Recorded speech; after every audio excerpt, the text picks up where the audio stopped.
Rev up your engines!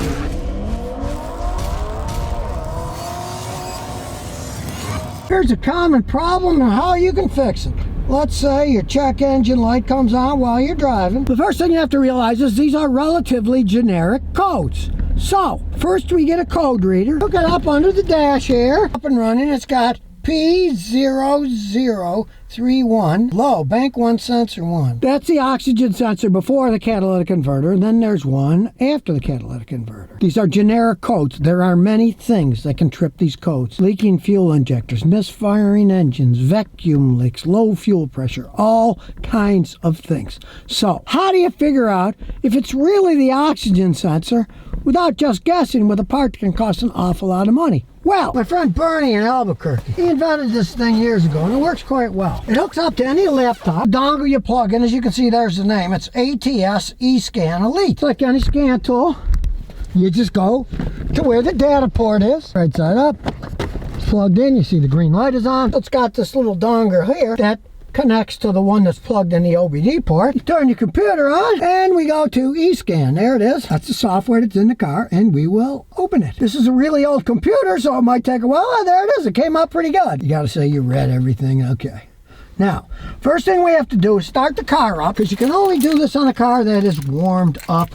Otherwise, you'll get bad data.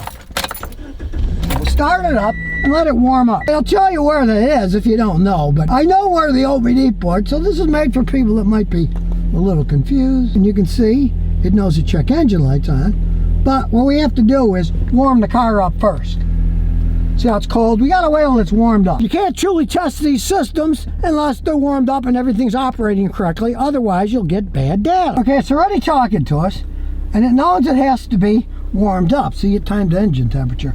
It knows it's not warmed up yet because it's still only at 132 degrees. Gives you all this information. So you don't have to guess when it's warmed up. It's almost warming up. It's 141 degrees now. You can look at the temperature gauge, but that's not that accurate. The oxygen sensor, we're going to read the oxygen sensor monitoring test results. Now it's starting to do some tests. Now as we drive around, the machine starts analyzing all the data and starts filling the chart in to see what's going on. Bank 1 fuel trim. See, it's saying the fuel trim is marginal for bank 1. It's going good and marginal. Sometimes it's working, sometimes it isn't working. We'll accelerate more.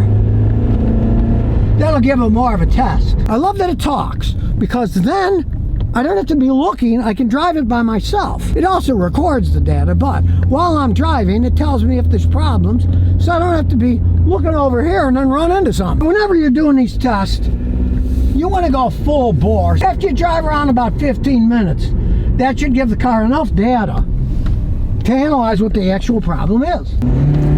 Here we go. And we're off.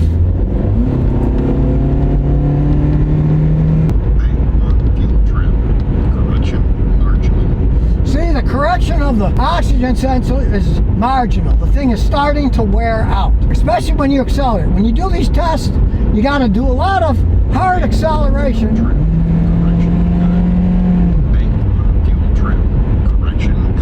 Sometimes it's good, sometimes it's bad. Like I say, you got to drive it around about 15 minutes, and hopefully it'll show us what the problem is. Now you might think you're wasting your time driving this thing around for 15, 20 minutes or so. Half an hour is even better. But it's analyzing everything on the vehicle. And if there's a problem, no matter how small it is, it's going to show up on the graphing system of this machine. Again, it says the correction is marginal. Some speeds it's working okay, some speed it isn't. Fuel trim. Correction good. Now it says it's good because we went from fast to slow. It said the marginal correction from fast to slow was marginal. But once we're going slow, it said it was okay. So we'll accelerate a little again. It's thinking now. If it was good, it would keep telling us it was good. Bank 1 fuel trim. Correction good. It's saying it's good now because we're going slower, but it changes. So there's a problem, and the problem comes and goes. Such problems are often the hardest to find. That's why this machine comes in handy. Now the way this machine works is, it should fill in pretty well green. Some's green, some's marginal. Now this is bank 1 because this is a 4-cylinder engine. It only has one bank. There is no bank 2. If it was a V6 or V8, it would fill both sides in. But in this case, it's only one side. And you can see there's yellow there. And the problem is that all these things should be filling in green. They aren't. Now, I know this car inside out.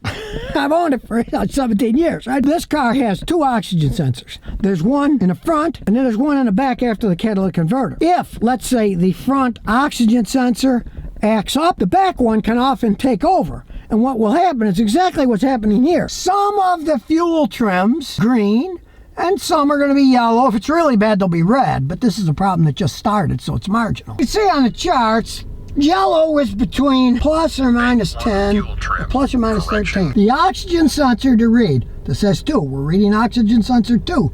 And it's showing you all the calculated data. And I'm a mechanic, so I know that that's within parameters. But watch this. That's 2. When we go down, we go to sensor 1. Let's see what that says. And it says there is no monitoring test available for number 1. Obviously, there's a problem in that sensor. It did all the tests on sensor 2, but sensor 1, it does not have monitoring test results, because if a sensor has a problem, it can't run the monitoring test, because there's a problem with that sensor. So it can't test it. It has to see all the parameters, and it's not giving the right parameters out, so it just says none available. But again, when we go up to sensor 2, all the data's out and shows it's working. So this is a phenomenal machine. And of course, as you see here, if you have a more complex car, it's got 4, maybe 6 oxygen sensors, it can check them all. And that is a phenomenal test device. Rather than having to get out meters and attempt to test them while you're driving. How can you connect a meter to a machine while you're driving it down the road? I mean, it can be done, but it's a real pain in the butt. This thing is testing them directly. So you don't have to do anything but sit in the car and run tests. I love it. So now we know the number 1 oxygen sensor isn't working right. We'll put another one on. Now, theoretically, you could have a wiring short, you could have a bad ECM, the main computer, but this is a Toyota. I've never seen a computer go bad on one, and the wiring ain't goes bad if you hit something or knock something off. Of course, you want to look at the oxygen sensor to make sure the wires aren't cracked or anything broken while you're taking it off, but it's almost always a bad oxygen sensor when this shows that the number 2 one's working, but the number 1, it can't even give you the test data because it can't run the test. It's working so poorly. And you might rightly ask, well, sometimes the machine said fuel trims normal. So it says fuel control good, but that's because these things are so well made. Even if the number 1 sensor's not working all correctly, the number 2 can compensate for it. So we know, since the machine says number 1 will not run the test, but number 2 will, it's the number 1 that we got to change. You can see here it gives even better data. It says it's running an open loop due to detected system fault. It knows there's a fault in the number 1 oxygen sensor in the front, so it's running an open loop. It'll run okay. It'll run a little bit on the rich side, but there's a problem. So I got a new oxygen sensor. This is a nip and dent. So you're going to buy an oxygen sensor, buy the same one that came on the car. You don't have to necessarily go to the dealer. I got this at a discount auto parts store. It was like 75 bucks. You don't have to go to the dealer and buy stuff. You just take the old one off, bolt this one on. Now I'm a mechanic, so I have a whole set of tools to take oxygen sensors off. But if you're not going to buy all that crap, you just want the one tool that fits yours, hey, when you buy the oxygen sensor at the auto parts store, just have them sell the one that fits on your car. Now these things are on usually really tight, so I use one of these long extension bars. Then it's easier to unbolt the thing and get it off. So the first thing you do is hand screw it in the hole, and then hand tighten it so that it's snug. You don't want to break it off, but you want it so it's nice and snug and it won't come loose. Then of course you plug the electrical connection back in. It's an easy job once you get it loose. Here's it snap, it's snapped and it's in place. Then of course we put the stupid beauty cover back on. This is a bolt-on one. My father always said you never know if something's fixed till you road test it, so here we go. We're going to erase the trouble codes. We won't have the old codes there that will mess with what it's reading. The codes are off, so we're going to start her up. And here's the old chart, had another yellow one. So we'll reset the chart, go to 0, and we will run the test again. Here we go. We'll drive it around some more. So we'll drive around, we'll listen to what it talks to us about. As we drive around, we'll go back to the little racetrack. It's talking to us, so we don't have to look at it, it does it all by itself. Well, it's saying good. It hasn't sent anything bad yet. But again, we're going to drive it for a good 15-20 minutes, put it through its paces, check engine light off, and if it does trip a code, the light will come back on. It hasn't come on yet, so that's a good thing, but that's when you want to drive it 15-20 minutes. See, so far everything is green. There's no yellows or reds. We'll continue our merry drive. The longer you drive, the more tests it does. And sometimes, if your car was really running bad, there'll be gasoline extra in the engine, and it'll run off until you clear all that out. That's why you want to drive at least 15-20 minutes to help blow all the crud out. So far it's looking good. Hasn't said anything bad. Bank on fuel trim. Correction good. See? Saying good even though we're speeding up and slowing down. So far so good, it's not saying anything bad. I have to really make a point of telling you, you got to do this with a warmed up engine. Because if you do this test on a cold engine, you're going to get bad data and it's going to really confuse the heck out of you. It's got to be done on an engine that's been all totally warmed up. The check engine light hasn't come back on. You want to do a combination of highway speeds and stop and go traffic so it tests the car under all conditions. Because after all, this particular problem was Bank on fuel trim. Correction good. all right, good, it's still doing good. This particular problem came and went. It was momentary. Sometimes it was there, sometimes it wasn't. These are the hardest problems to fix. It said all the corrections are good, but we can go further with the machine. And now you see we're getting data from the oxygen sensor. It shows that it's working, right? And the short term, it's adding a little fuel, and the long term, it's subtracting a little bit of fuel. It's going to change up and down, but the data's all here. Before, it didn't even exist because it wasn't working right. It couldn't run its test. Now, sometimes you'll get a bad oxygen reading because the cat's going bad in this machine. Look at that. You go to cat efficiency, Fuel trim. and you can also run a test to see what efficiency the catalytic converter has. Now, going back to our problem, the oxygen sensor, after we changed it, now you can see.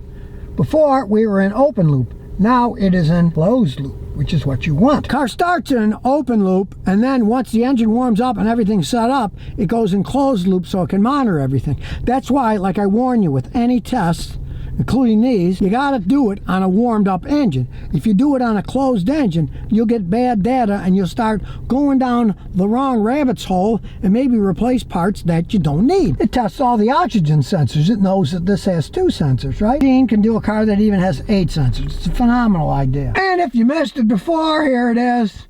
ATS eScan Elite. My friend Bernie at ATS makes these things. I gotta say, it is a godsend, especially if someone wants to learn how to work on cars seriously. Anybody can use it. You can see it's rather logical. But the thing about it is, you don't have to start hooking up wires and oscilloscopes, all this crap. You can just read the data through the computer. It does the tests for you, and you can figure out what's wrong. So there you go. Check engine light. It was the oxygen sensor. We didn't waste money guessing with parts, and we fixed it correctly and road tested and made sure that it was fixed. Now, you go to a mechanic, and if they say, well, you got a problem, it's an oxygen sensor, but we don't know which one, blah, blah, blah. Hey, find somebody who's got a machine like this or buy one yourself. It's just my old junky computer that I don't use anymore. You get the dongle and the software. That's all you need. Your computer does the rest, and it does a really good job checking things out. It'll work on any OBD2 car from 1995 on. It's a phenomenal device to fix things correctly. So if you never want to miss another one of my new car repair videos, remember to ring that bell.